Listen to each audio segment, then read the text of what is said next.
What's going on YouTube? Bob back here today. Today we've got the review of the Galaxy Note by Samsung. Now this phone has been out for a couple of months, but I did get it off a friend for a couple of hours, so I figured out that I could bring a review to you guys if you guys are interested. Now looking physically at the actual smartphone, it has very little on the outside, obviously because it's a touchscreen. We've got a lock button on the right side, the 8 megapixel camera on the back, we've got the volume rocker on the side, as well as the charger at the bottom, and then obviously the pen dock. This is available on AT&T in the US with 4G LTE speeds. So this actually runs Android 2.1 or Froyo instead of the actual latest software, which is Gingerbread 4.0.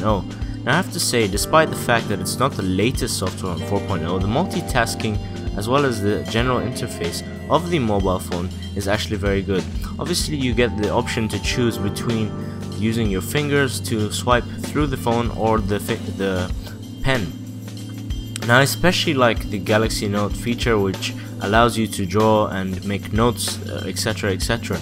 You can also obviously make notes over maps, show directions, anything, and then obviously send it or email it or Bluetooth it or MMS it or whatever means of communication there is to other people to show them directions to your house or mobile numbers or anything like that.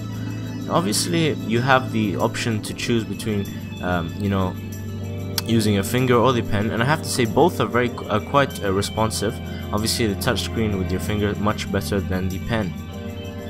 I have to say though, as I said, the multitasking is great. Obviously a very simple interface, and it's very the multitasking definitely beats the iPhone in this case. And although it does lack some features compared to the iPhone, for example, such as the browser, which I don't think is as functional as say Safari.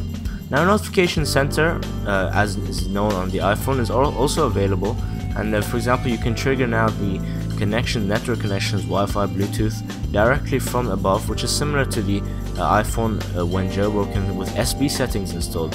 Now a default torch, which isn't something that you see in most smartphones nowadays, such as the iPhone and BlackBerry, which normally requires a third-party application, is actually there, so I just thought that I might point that out. Now in terms of web browsing, as I said, I don't really like the browser as much compared to Safari. This one doesn't seem as complex and seems a bit laggy, if you like.